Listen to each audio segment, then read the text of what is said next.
I came with my Bangladeshi friends, they're somewhere there. I always liked astronomy. My late father always was showing me various constellations and various, sky bodies when I was a child. So I always kept that interest. So I thought that it's a great opportunity to see big new moon of this year, first full moon of the year, and also, again, mingle with people and meet new people.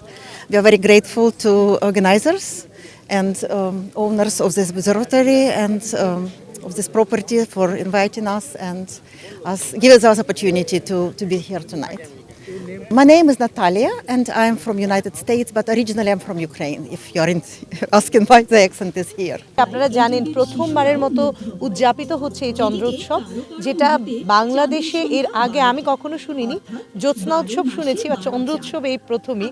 তবে আমি যেটা জানি যে প্রায় ৩,০০০ বছর আগে এই চন্দ্র উৎসবে কিন্তু প্রচলন ছিল, এবং যেটা আসলে ফসল কাটার পরে একদম দেবতাকে দেবতা বা সৃষ্টিকর্তাকে কৃতজ্ঞতা প্রকাশের জন্য এই উৎসবটি করা হতো।